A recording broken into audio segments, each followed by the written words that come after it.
Olá, estamos aqui na casa do meu amigo pastor José Albino, que também é teólogo, pastor, presidente de um ministério e também ativista na área social, trabalha com moradores em condição de rua.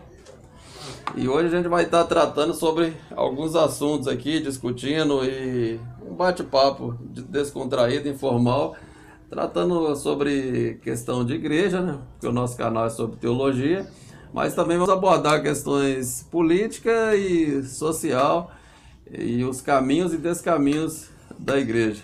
Tudo bem, Albino? Tudo bem, olá, tudo bem?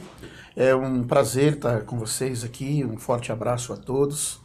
Eu espero que nesse momento que nós tiramos aqui para estarmos falando acerca de teologia e da social, das casas pertinentes à igreja, que sirva de relevo espiritual para vocês, tá bom, meus amados? Ok. Vamos falar um pouco sobre a igreja evangélica brasileira, né? Porque hoje nós temos 1/3 da população brasileira se declara evangélico. São mais de 50 milhões de evangélicos.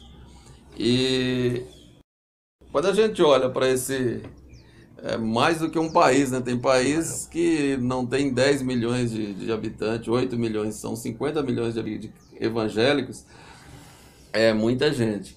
Mas quando a gente olha para a história da igreja e a gente vê a história dos avivamentos, que transformou a cidade, tempo de John Wesley, Sim. O avivamento europeu, americano também, e a gente percebe que aumentou numericamente, mas a condição do país continua, não mudou muito, questão de corrupção, questão moral, questão ética. Como que entende isso? Porque é um sal que não salga, uma luz que não clareia.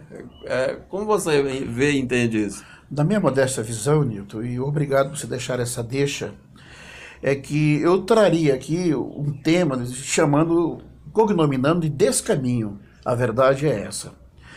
A igreja, ela perdeu o seu foco como igreja transformadora e se tornou um nicho de mercado, onde as pessoas que se agregam a essa igreja, ela tem objetivo escuso, específico, que é de se dar bem, é de implantar o seu reino aqui na terra, de ter uma vida hedonista, cercada de prazer. E, infelizmente, os grandes líderes que tomam conta do mercado televisivo passou essa aí de forma direta e indireta para a consciência daqueles que se aproximam de Cristo, que ser cristão não é ter uma vida de abnegação, mas levar uma vida farta, levar uma vida abundante. E nesse sentido abundante, não digo num sentido abundante de vida, mas de recursos financeiros. Infelizmente, trocaram o evangelho piedoso, o evangelho que transforma a vida das pessoas, num evangelho de mercado, de negócio. E por isso, como não é a palavra de Deus, Deus não se responsabiliza por ela e as nações não são transformadas por isso. Porque as pessoas se agregam com objetivos não de ter uma vida transformada, mas de ter uma vida cercada de bens e materiais. Então, na verdade, não é o evangelho de Cristo, né? É um outro evangelho que Paulo fala, né? Um outro evangelho. Um pseudo, um falso evangelho. E como que a gente pode saber disso? Pelas doutrinas, pelos frutos, né? Que a gente está falando que não há frutos, não há mudança concreta, e a questão doutrinária também, né? Como você bem abordou, a questão de que é o bem-estar, né? O hedonismo, ou seja, a busca pelo prazer, o homem está no centro, esse egocentrismo, né? Você vê que nas reuniões as palavras e os louvores colocam o homem como centro, tiraram Deus, né? Tiraram, não é uma mensagem cristocêntrica, onde Cristo é o centro. E utilitarista também, né? Ou seja, é oferecer mais receita de autoajuda, né? Para a solução de problemas. Sim. Então vai para resolver os seus problemas. Então segunda-feira você resolve um tipo de problema, na terça-feira é outra reunião para resolver outro tipo de problema. e Deus se tornou um Aladim, né? Sim, um quebra-galho, mágico, né? mágico, onde está ali verdade. para resolver problemas. Então isso não é o Evangelho. Pastor, uma das coisas, desculpa interromper, uma das coisas interessantes também que eu vejo nesse descaminho, por assim dizer, da igreja brasileira, e aqui sendo claro, viu, irmão, não é todo segmento, tá, pastor? Sim. Tem pastores sérios, tem um novo movimento de pessoas se levantando com seriedade, que está fora desse sistema grandioso aí que assolapa a toda a mídia brasileira. Está vindo pessoas realmente com o coração voltado a Deus e querendo ver esse país sendo transformado. Porque só através do Evangelho que muda essa situação de calamidade que nós estamos vivendo. Eu quero dizer que transformaram também o Evangelho em casta social. Eles oferecem bens materiais, promoções para as pessoas que adentram essas comunidades. Mas olhe... Então, como nós vivemos num país de uma situação econômica péssima, por assim dizer, principalmente desses dias para cá, as pessoas perdem seus empregos, entram em crise com o casamento. Então essas pessoas adentram essas comunidades com o objetivo de ter uma solução dos seus problemas financeiros, né? Eu quero dizer para vocês que o evangelho não é para resolver problema financeiro. Então o rico não poderia se converter. Deus ele classifica a humanidade em dois grupos, os salvos e os perdidos. E o evangelho é para todo homem, e não para uma classe específica, porque é pobre, porque é deficitária. Então separaram aqui no Brasil, e é por isso que a grande maioria das igrejas neopentecostal, pastor, estão abarrotadas, lotadas. Por quê? Porque eles oferecem a essas pessoas uma situação imediata para o seu problema de aqui e agora. Separaram por castas. E outra coisa também é a questão de eliminar a dor, né? Por exemplo, é uma mensagem que exclui a dor, o sofrimento. E não tem como a vida, porque a dor e o sofrimento faz parte do ser humano. Exato. Anda lado a lado. Lado a lado. E essa trilha estreita, é claro que o nosso Deus está conosco sempre, todos os dias, no sofrimento, mas eliminar a dor e o sofrimento, isso é um outro evangelho também, que não que desfoca, tira a mensagem da cruz, né, a mensagem de regeneração. Então a gente percebe o desvio doutrinário, desvio moral e ético, né, que não tem transformado ninguém. Esse hedonismo, né, a busca pelo prazer. O homem sendo o centro, a questão também do empirismo, que é a experiência pessoal substituindo a palavra. Então, tudo que eu faço, e a minha experiência, o que mede a minha experiência, ela está certa ou não, é a palavra de Deus, que vai mostrar se de fato está certo ou não.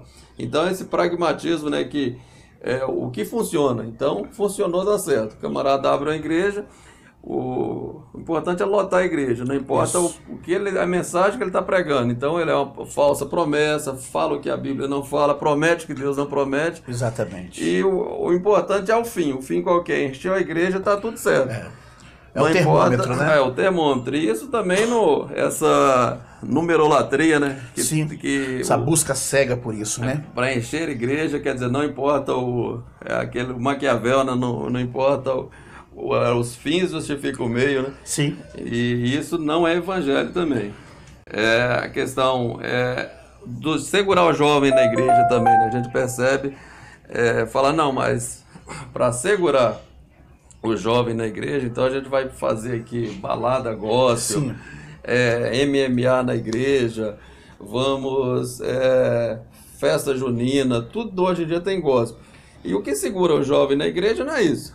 O que segura é o Espírito Santo, né, que transformou, a pessoa que foi transformado, regenerado, ele tem a fome, a sede pelo evangelho. Ele lembra da nossa juventude, a gente saía com os grupos nas madrugadas, entrava em bocas de tráfico de droga, terreiro de macumba, e lugares perigosos.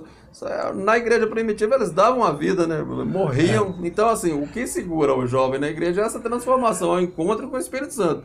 E não ficar com entretenimento, né? Então, substituir o entretenimento pela palavra de Deus. Na verdade, Nil, para eles acomodarem, né, os jovens para dentro da igreja, eles dizem falar a língua dos jovens.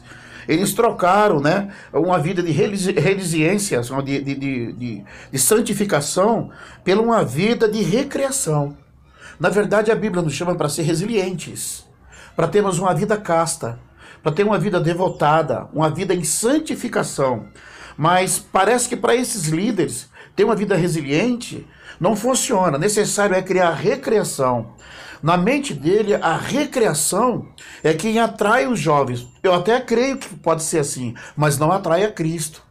Ele atrai a recreação. Ele atrai ao momento de prazer.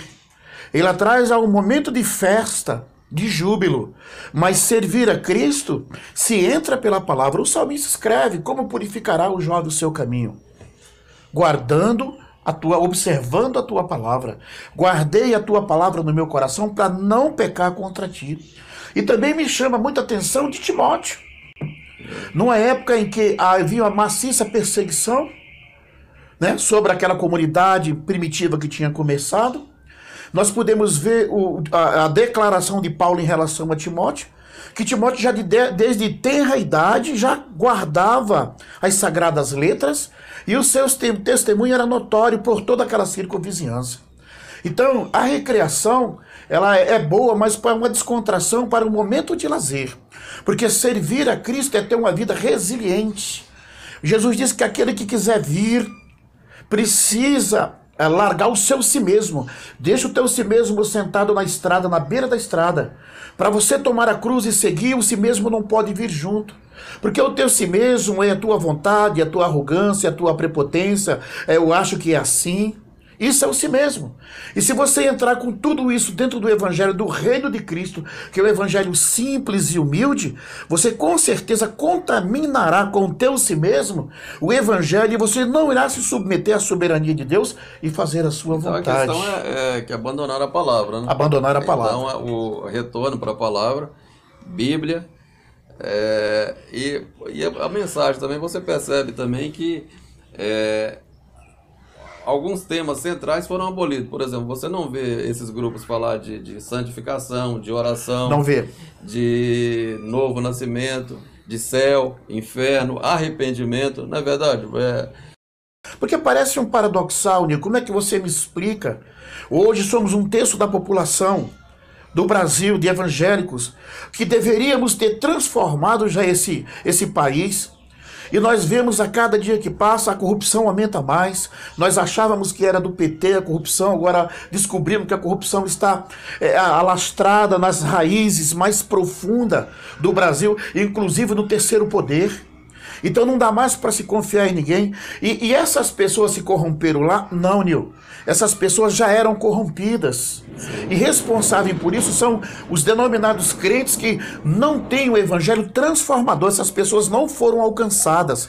Quando ela olha para esses pseudos pastores, eles visualizam ali, eles vislumbram ali um executivo poderoso. Uma pessoa que usa de subterfúgio para enganar as pessoas. Então ele tem como se fosse um espertinho, um espertalhão. E isso aí não transforma a vida de ninguém. Tá, infelizmente, querido. Então voltar às práticas. Oração, todo avivamento começa com oração. A gente vê isso aí na igreja primitiva, em Atos. Sim. A oração frequente. Hoje em dia a consagração praticamente inexiste. As doutrinas fundamentais, arrependimento, a importância do arrependimento, né? A metanoia, mudança de mente. Com certeza. Deixar as práticas antigas, mudança de vida, novo nascimento. O que é o novo nascimento? Então, assim, a maioria, infelizmente, não passaram pelo novo nascimento, que é a regeneração, a nova natureza de Cristo. E sem a regeneração não existe santificação, não existe nada disso. Então, precisa passar por primeiro estágio, a regeneração. Sim. Que é o encontro verdadeiro com Cristo.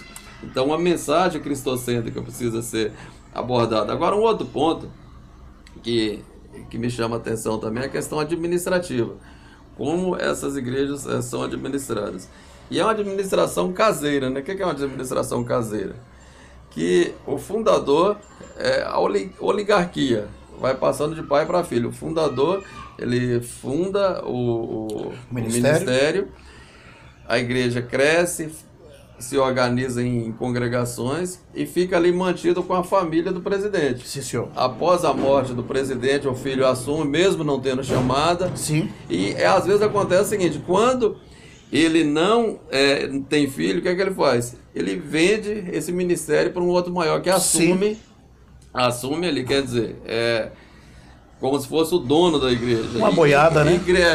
Vende com um curral fechado. Sem contar também, quando se fala em boiada, a questão política, né? Porque suponhamos uma igreja que tem 80 mil membros. Geralmente o pastor usa aquele como cabresto, né, político, para eleger um vereador, e ali ele vai querer 5 cargos de assessores ali com aquele vereador, Sim. com aquele deputado. E realmente isso não é evangelho, porque a gente está percebendo a busca pelo poder, né? Exatamente. E evangelho é o contrário. Quando a gente vê Filipenses 2, por exemplo, fala que Jesus, ele, sendo em forma de Deus, abriu mão, né? Ele usa a kenosis, que esvaziou-se a si mesmo, assumindo a forma de servo, Sim. de homem. E hoje é ao contrário. Hoje a igreja buscando pelo poder econômico, né? Como a igreja de Laodiceia se tornou rica, poderosa. O poder político, né? Querem eleger um candidato evangélico a presidente. E, quer dizer, a busca pelo poder humano. E o evangelho propõe o contrário, né? Que é o esvaziar, que é abrir mão. Sim, Nil. Olha, Nil, Somos peregrinos, ou não? Uma das coisas mais lindas que eu acho do evangelho, Nil, o evangelho em si, ele é nobre, ele é muito sutil, ele é muito simples. E poucas pessoas, é que Jesus diz, entrarão por ele, passarão por ele. Porque nem todos que estão dentro da igreja têm essa percepção espiritual de entender o verdadeiro significado do evangelho. E Jesus, fazendo algumas analogias, ele cita, por exemplo, o grão de mostarda. É algo mais quase que imperceptível, é quase que invisível. E ele é lançado aleatoriamente na terra. E desaparece ali no pó da terra. E em pouco tempo, aquela semente que até então aos nossos olhos desapareceu, de forma sutil, ela brota. E ela não só brota, ela torna-se uma árvore. Então, é maravilhoso. Jesus usa também a comparação do bolo, do fermento. Você olha para a estrutura fisiológica de um bolo, você diz, que coisa linda, que coisa magnânima. Mas o que fez aquele bolo chegar àquele tamanho, ter aquela beleza, aquela estrutura, aquela formosura, é algo que é invisível. O evangelho não é para trazer poder para ninguém, mas o evangelho é para cair como uma semente num coração despretensioso. E essa semente se transformar numa árvore e ser vista e dar amparo e dar fruto às pessoas que se aproximam dela. Então, para que eu quero poder? Essa é a pergunta. Para me despoderar. O poder só serve para isso. Porque eu quero poder para quê? Eu quero poder para não ser prepotente. Eu quero poder para não ser arrogante. Eu quero poder para saber perdoar.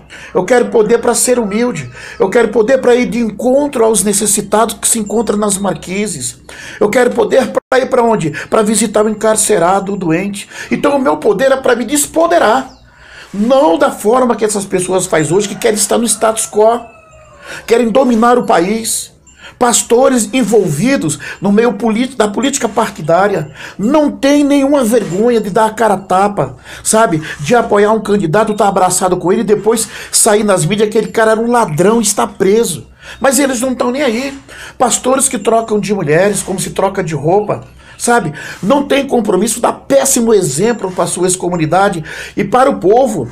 Hoje o evangelho virou motivo de piada. Tem gente ganhando muito dinheiro na internet, nas redes sociais, através de satirizar aquilo que é sagrado. Por quê? Porque começou esse tipo de evangelho venal, vendido, sabe? E de pessoas tem o objetivo específico de destruir o evangelho do reino. Mas louvado seja Deus, Nil, que tem pessoas que querem você, pastor, como eu que estou aqui, milhares de pastorizinho que é taxado de ladrão, mas nem tem o que comer. Mas estão aí nas marquises, estão aí nos valados, levando o evangelho.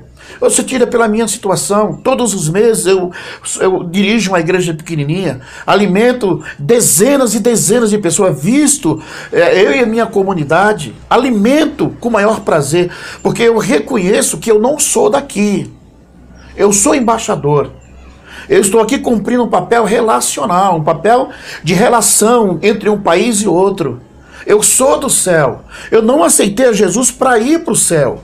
Eu aceitei a Jesus para voltar para o céu, porque de lá eu já sou. Eu não sou humano, eu estou humano. Daqui a 70 anos eu deixo de ser humano, mas continuo sendo o que eu sou.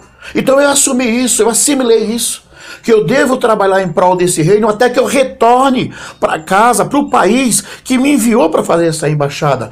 Mas as pessoas hoje não entendem isso, Nil. Não tem essa percepção. Eles vivem como se tão somente tudo se resumisse aqui. E por isso que juntam tantos bens. Entrelaçamento político, isso não é bíblico. Principalmente buscando poder, buscando influência, vendendo votos dos irmãos da igreja. E a gente percebe que é uma política ruim, péssima, que tira o direito do pobre para excluir. Por exemplo, a gente precisa falar dessa bancada evangélica, né? Que foram eleitos com os nossos votos, os votos dos irmãos das igrejas, mas eles estão lá como representante da classe econômica. A prova disso é que votaram a favor da terceirização irrestrita. Que absurdo, né? Votaram praticamente acabaram com a CLT, essa reforma trabalhista que tira direitos lá de Getúlio Vargas, lá de trás. Quer dizer, é uma reforma que só beneficia o patrão, o empresário, e acaba com os direitos trabalhistas.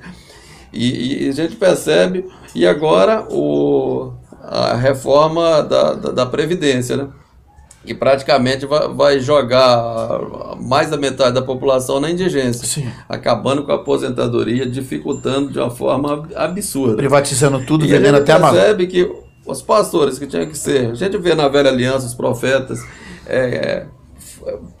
protestando, indo de encontro em nome de Deus, né, contra a opressão, sim, do pobre, do necessitado. Todos os profetas, né? Grandes e pequenos. Falando, Amós, Miqueias falou muito disso, contra essa corrupção, essa exclusão do pobre, do necessitado, do desfavorecido. E a gente percebe, a gente vê os pastores grandes, esses que estão na revista Forbes, né, que tem milhões em patrimônio, apoiando, porque na verdade eles são os empresários da fé, são coronéis da fé, que estão a serviço do capital. Exatamente. Defendendo o capital e a favor da reforma que exclui o necessitado, que exclui o trabalhador. E está indo na contramão, tanto dos profetas da Velha Aliança, como no Novo Testamento. Do próprio Cristo, porque Jesus andou no meio de prostitutas, dos pobres, sim, dos excluídos. Jesus estava ali com o pobre. Sim. E a gente percebe que essa liderança, essa cúpula religiosa, anda na contramão, né? Fazendo acordos escusos, andando nos palácios, né? Nos corredores do palácio, essa relação promíscua com o poder político. Quer dizer, isso vai totalmente contra o Evangelho, né? Enfim. Nil, tem uma passagem interessante que Jesus ensinando os seus discípulos. Se eu não me engano, essa passagem se encontra em Mateus 25, 31 a seguir. Que ele deixa muito claro, Nil, que os líderes, ou aquele que segue a ele, se não pôr as mesas aqui na terra para os necessitados, eles não terão essa mesa no céu. Aliás, eles nem entrarão lá. Aí você pode falar, não, mas pastor, mas a fé, a salvação não vem através das obras. É isso, porque essas pessoas, Nil, que assim agem, a primeira coisa que eles se agarram é isso, de não fazer obra para ninguém, de não ajudar a ninguém. Porque eles dizem que a fé, a salvação vem através da fé, que é real. Mas nós não fazemos obras para ser salvo. A obra, a obra é uma visualização, é um termômetro daquele que já é salvo. Certo. E Jesus ele diz uma coisa interessante nessa passagem, Mateus 25, 31, que é o seguinte, ele diz, olha, e eu direi àqueles que estão à minha direita, ao justo, porque eu tive fome e me desse de comer, porque eu tive sede e me desse de beber, porque tive nu e me vestiste, né? Porque fui estrangeiro e me amparaste, estive preso, enfim. Então ele diz para o que estava à sua esquerda. Um deu e o outro não deu. E no final, aqueles que não deu, ele diz, apartai-vos de mim, maldito, para o fogo eterno, preparado para Satanás e os seus anjos. Então, eu aprendo aqui, tem várias lições, mas uma das lições assim que mexe com o meu interior, comigo e com o meu interior, é que, pelo fato de eu ter sido alcançado nesse reino, ele é subjetivo e é invisível. Se eu não de forma concreta e objetivo não manifestar a minha fé, a minha crença por esse Deus que me plantou dentro desse reino, toda a estrutura desmonta, é mentira. Isso não é reino de Deus. Deus, o evangelho ele está posto sobre 2 pilares, não é 3, e não é esse grupo, eu sou teólogo, você sabe disso. Nós criamos, tem esses tratados de teologia, não tem uma teologia perfeita, mas de uma coisa eu sei. O evangelho se baseia em 2 pilares: amar a Deus e amar o próximo. Certo. Quando eu digo que amo a Deus de uma forma empírica e que isso não alcança o pobre, é mentira o meu amor. E João, na primeira epístola de João, ele afirma isso. É necessário, é necessário. E outro dia eu estava lendo uma matéria, já faz tempo, 2015, foi 2000, se eu não me engano, do Correio Brasiliense do Rio de Janeiro. Ele estava falando, dizendo que o PIB das igrejas evangélicas do Brasil, por mês, é uma média de 60 milhões de reais por mês. Por ano, chega a quase 1,5 bi. A pergunta é essa, Nil. Para onde, pastor, está indo esse dinheiro que a gente, de forma concreta, objetiva, nós não vemos isso nas ruas, porque eu sou um pastor das ruas. Eu estou lá alimentando o povo e eu vejo o que antes começamos com 100 pratos, hoje a gente leva 250, 300 e fica a multidão com fome. Quer dizer, o país voltou para o quadro de miséria, de fome, e isso é visto nas ruas. E a gente percebe também que assim, que a igreja seja rica, o problema é que a riqueza ela é pessoal. A igreja ela só tem um papel. Geralmente o pastor presidente, por isso que essa revista Forbes, ela pegou os grandes líderes, a cúpula religiosa aqui do Brasil e mostrou o patrimônio, porque é um patrimônio pessoal. Diferente quando a gente vai para a Bíblia, por exemplo, a formação da igreja. Começa lá em Atos 2, em Atos 3 já tinha mais de 5 mil crentes. A igreja, os irmãos doando casa, doava tudo. A igreja já tinha bens, já era rica. Só que os fundadores, na verdade, modo de falar, né? Sim. As colunas, não tinha dinheiro. É verdade. É tanto quando Pedro e João eles estão entrando lá, que uma pessoa pede uma esmola para ele não tinha uma moeda para dar uma esmola. Sim, é verdade. Ele fala, não tenho prata nem ouro, ou seja, a igreja era rica. Mas eles não tinham dinheiro, porque o dinheiro não era deles. Não era, pertencia à comunidade. E outra, Pedro e João, alguns deles eram microempresários, eles tinham empresa de pesca, né? Largaram tudo e para servir a Deus. Então esse enriquecimento através do evangelho... É um paradoxo, né? Isso não existe. Você não vai ver na história da igreja pessoas enriquecendo à custa do evangelho. Isso é coisa de falso profeta. E a gente percebe também, esse governo golpista que assumiu o poder, está vendendo, a notícia dessa semana é que está vendendo Amazonas, né? Você vê, né? E a gente não vê esses profetas na televisão e falar, protestando. Estão calados, né, Estão tudo calados. Calados, Por quê? Estão entrelaçados com os poderes políticos. Então, todo esse desmonte social, a gente percebe o contrário. Eu vi vídeos de pastores presidentes apoiando todo esse desmonte, que tira o direito social, o direito trabalhista e o direito previdenciário. Inclusive, um grupo desses, eles montaram um grupo, um banco, para criar a previdência privada. Como vai acabar com a previdência social, a aposentadoria, então criaram um banco chamado Bemprev, para os clientes fazer a previdência privada. Quer dizer, isso é um absurdo, né? Isso é coisa de ladrão mesmo. Infelizmente eles estão todos calados, né? Os que estavam aí lardeando pelas redes sociais, pelas televisões, emudeceram diante do desmonte, né, moral e ético que aconteceu no meio político. Sim. Mas eles estão aí vendo o nosso país sendo sucateado, privatizado, vendido, e eles estão, infelizmente, todos calados. Né? E engraçado, Nil, que tem um grupo também de pessoas que seguem, que dá visão a esses líderes, que são os seus seguidores, que não tem nenhuma consciência teológica falando, e que eu tenho certeza que nesse diálogo que você está tendo aqui, muitos rechaçarão por isso. Sim. E muitos se calam, sabe que é verdade, mas não tem coragem de dar a cara a tapa como fazem os seus líderes. Não é verdade? Mas vamos mudar um pouco de assunto. Ok. Qual que você acha que é o desafio para sair dessa situação, que esse espiral, né, que está descendo? Esse funil, né? Qual que você acha que é a saída para isso? Nil, na minha modesta opinião, a saída para que essa nação seja transformada é voltarmos à oração e à santificação. Nil, a Coreia do Sul, depois da Segunda Guerra Mundial, eu estava ouvindo uma missionária da Coreia do Sul, eles propuseram no coração, depois que acabou a guerra, de entrar num processo de oração. E eu estava ouvindo essa mulher falando e me chamou a atenção. Ela disse que todo o país, deu-se até o nome, 3 horas da manhã, às 3, paravam o país inteiro para ir buscar a Deus. Né?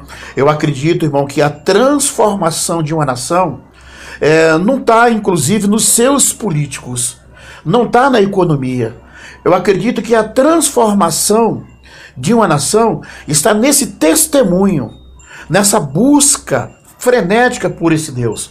Eu me retrato aqui a José do Egito, num tempo de calamidade, um homem que era anônimo, desconhecido. Graças a esse homem que era devoto à oração, temente a Deus, os próprios egípcios e os israelitas foram salvos. Eu posso ver com Daniel, posso ver a vida do Daniel, sabe? Eu posso ver as profecias do Jeremias, do Isaías. Então, irmão, é Deus que está no controle de todas as coisas. É óbvio que os homens que nós temos que votar, nós temos que fazer marração em cima, mas se nós não transformar essa nação através da genuína palavra de Deus, para que essas pessoas tenham uma vida, né, regenerada, né, que o processo da salvação, da santificação começa pela expiação, né? Depois vem a justificação, a regeneração. Então, quando as pessoas olharem para nós e vemos pessoas transformadas, quando a gente colocar lá em cima pessoas que realmente tenham compromisso com o reino de Deus. E eu digo aqui, irmão, quando eu falo acerca disso, eu não estou falando para uma comunidade evangélica. Não, você que está me ouvindo, eu estou falando para você. É para você, é para a sua vida e a minha ser transformada. Como houve avivamento na Inglaterra, nos Estados Unidos, na Suíça, na Alemanha, como houve na Coreia do Sul. É só através de oração, para a gente acionar a Deus, para Deus transformar a vida dessas pessoas. Então precisa, sabe? Desmontar essa estrutura, Nil. Desmontar essa estrutura religiosa, sabe? Que antigamente você falava da Igreja Católica, falávamos da Igreja Católica no começo da nossa convenção, que o bicho-papão era a Igreja Católica e as religiões afrodescendentes. Hoje, quem mais está ferindo a gente é fogo amigo. A nossa luta, a nossa energia é gasta com os de dentro. E Pedro tinha avisado isso para nós, que do meio de nós sairia lobos devoradores, do meio de nós. Do meio de nós. Então, essa palavra que eu estou dando nesse momento é para você, espírita, candomblessista, sabe? De uma religião afrodescendente. Eu quero dizer que eu amo você e que eu não tenho nada que ver com a sua religião, eu tenho que cuidar da minha vida. Eu tenho que ter uma vida transformada, para que essa mudança na minha vida, para o bem, possa alcançar a sua vida. Sim. E não rechaçar as religiões, tá lutando contra as religiões. Sabe, né? É desmontar essa estrutura. Você falou acerca, por exemplo, do sofrimento, né? Você foi muito bem com isso. Querido, o Evangelho Infelizmente, temos que passar por esse processo, né? Paulo, quando fala, por exemplo, acerca das suas dificuldades, né? Com o sofrimento que ele teve, está em Gálatas capítulo 6, versículo 17. Você pode ler na sua casa, né? Quando ele fala ele trago comigo as marcas de Cristo.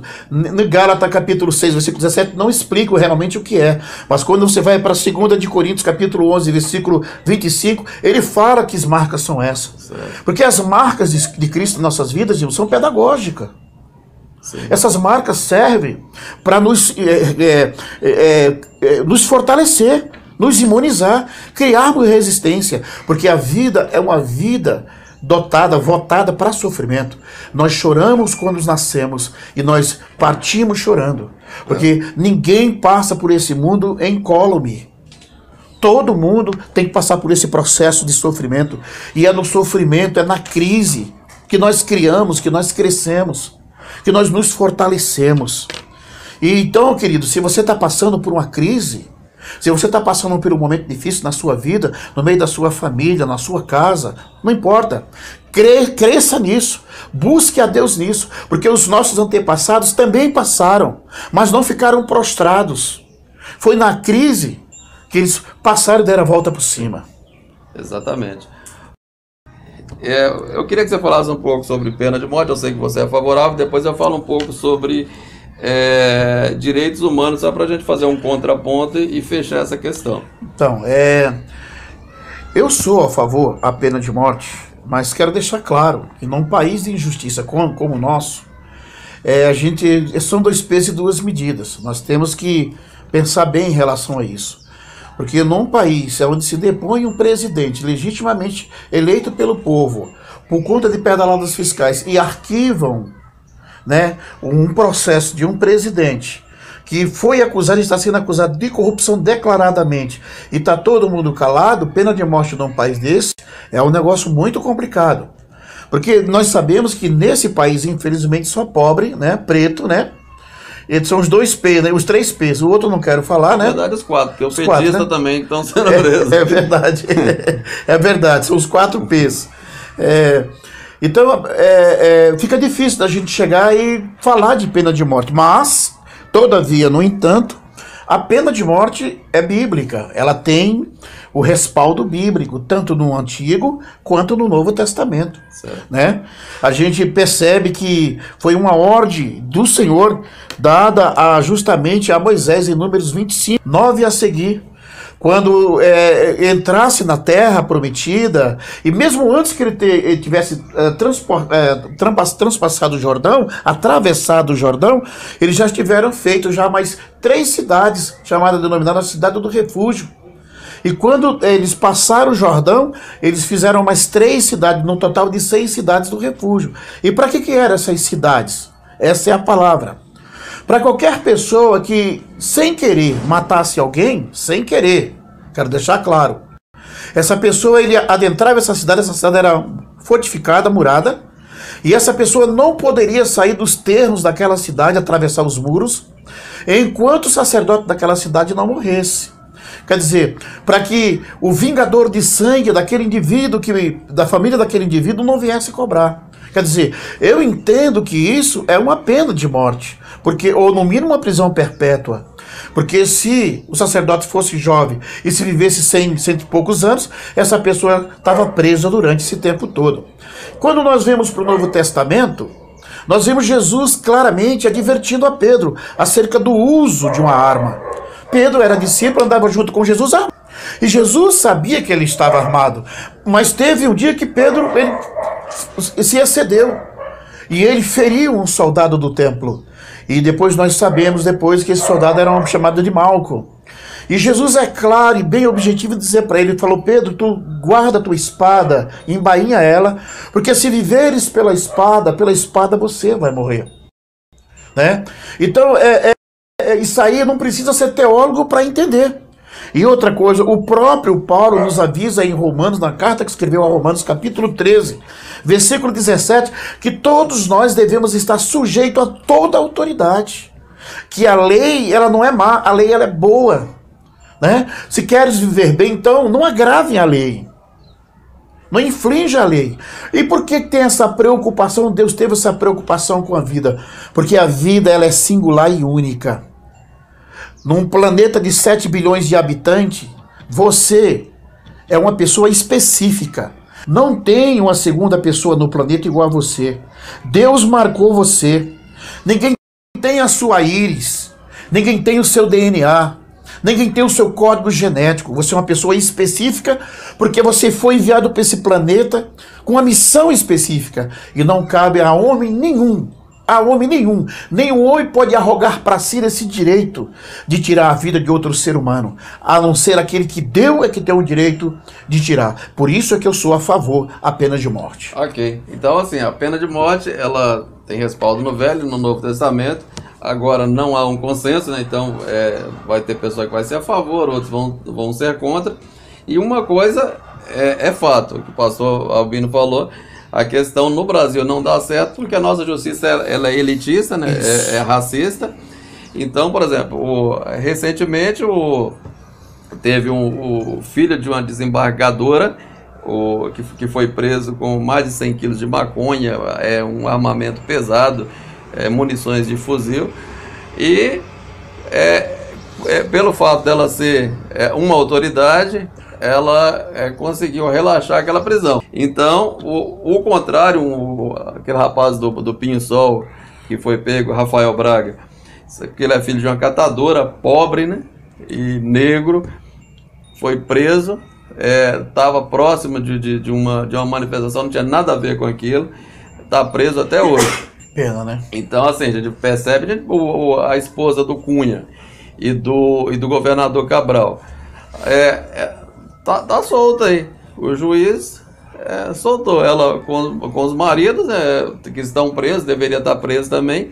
A mulher do governador Cabral, pelo fato de ter filho, né, pequeno, os 2 filhos, ela está em casa. E você vai no presídio, e tá lotado presídio feminino, você vai ver que a maioria tem filho, estão tudo lá preso. E se você pegar os presídios, pegar todos os presídios femininos do lado do Rio de Janeiro ou aqui de São Paulo, e somar todos os crimes daquelas mulheres que estão lá, por furto, roubo, e você tráfico, você somar o que elas roubaram, subtraíram das outras pessoas, eu acredito que não vai dar 10% do que o governador Cabral, junto com a esposa dele, roubou. Mas estão presas. É verdade. Então, quer dizer, a gente percebe que é uma justiça, a nossa justiça, ela enxerga bem. Ela é elitista, né? Ela favorece aos ricos, né? Isso. Então, para os ricos é o favor da lei, porque pode pagar advogado, comprar juiz. Para os pobres é o rigor da lei. É verdade. Então, infelizmente, no Brasil não dá certo. A gente percebe até a própria polícia, né, o tratamento desigual na periferia com o bairro. A gente que é do Suzão, né, do fundão, então, né? A gente que nasceu pobre. Então, agora eu gostaria de encerrar esse assunto falando dos direitos humanos. O que é o direito humano? Porque quando a gente fala de direitos humanos e a gente vê na televisão, dá até nesses programas policiais, corta pra mim, a gente percebe o seguinte: mas direito humano só defende bandido e são bandos de sem o que fazer. E isso aí confunde, ofusca o que é o direito, o que esse órgão deve fazer. Qual a finalidade de ter um órgão chamado Direitos Humanos? Então, deixa eu explicar um pouquinho só para você que está em casa entender. Na Segunda Guerra Mundial, que foi de 39 a 45, houve aquela barbárie que todos vocês sabem, mais de 50 milhões de pessoas foram exterminadas, né, na Segunda Guerra Mundial. Judeu, gay, negro, cigano, enfim, toda aquela barbárie. Em 48, 10 de dezembro de 48, reuniu os países, né, criou a ONU, e 48 países falou: não, a gente precisa criar os direitos humanos universal para proteger a vida. Então é universal porque é branco, negro, sim, não importa o gênero, o sexo, a condição social, é para defender todo, homem, mulher. E por quê? durante a Segunda Guerra Mundial, Hitler ele assumiu ao poder com a Constituição na mão. Ele foi amparado, todo aquele massacre foi amparado pela Constituição. Então, o direito humano, a função primordial é fiscalizar o Estado, para o Estado não se tornar o bandido. Então, os direitos humanos foram levados para esses 48 países, depois expandiu, para fiscalizar, para jamais repetir essa barbárie, para o Estado jamais se tornar o bandido. Então, o que acontece? Quando, por exemplo, a gente está aqui filmando, aí suponhamos que para uma viatura ali, os policiais entram aqui sem mandato e quebra a câmera, bate, agride. Os direitos humanos vão em cima. Por quê? Porque o policial ele é um agente do Estado. Então, quando ele comete uma barbárie, uma infração, automaticamente é o Estado que está cometendo aquilo. Coisa, hein? Então, ele pega o bandido ali. Ele tem que fazer o quê? Levar para a delegacia para ser preso, julgado e condenado. Se leva para a represa e desova, o policial ele é um agente do Estado. Então, foi o Estado que foi o criminoso. Então, o direito humano é para o bandido, para o Estado não se tornar o bandido. Então, o agente do Estado, ele está agindo em nome do Estado. Logo, é o Estado que está agindo. Então, ele não pode agir dessa forma. De forma pessoal. Agora, né? suponhamos que os bandidos entram e barbariza, quebra tudo. Aí fala, não, mas os direitos humanos tinha que defender, por que não defende a vítima? Nesse caso, o bandido ele não é agente do Estado. O que o Estado tem que fazer é proteger o cidadão. Então, o bandido entrou, o direito humano, nesse caso, ele não vai se envolver. Então, não se envolve nesse caso por isso. Porque a função primordial, primária, é fiscalizar para que o Estado não se torne o bandido, ok? Isso aí é só para a gente entender. Eu gostaria de agradecer o pastor José Albino aqui, que vai fazer as considerações finais e em seguida a gente vai estar terminando. Eu queria dizer para você que em tudo isso que nós falamos aqui, tem um objetivo específico. É de alcançar o teu coração. É de falar para você que não importa a religião, aqui a gente não está pregando religião, não está pregando o nome de igreja. Mas só tem uma verdade em tudo isso. Jesus Cristo é a verdade. Porque é a palavra mesmo dele que diz que eu sou a verdade, o caminho e a vida. E ninguém vem ao Pai se não for por mim. Você está passando uma situação na sua casa com dependência química, se você está passando um problema de desemprego, de dissolução na sua casa, de morte, de depressão, digo para você, busque o Senhor Jesus. Porque ele disse na sua palavra, vinde a mim todos vós que estão cansados e sobrecarregados, e eu vos aliviarei. Deixo para você um beijo, para mim foi uma honra estar falando com você. E a todos os meus amigos aí, um forte beijo, fique na paz.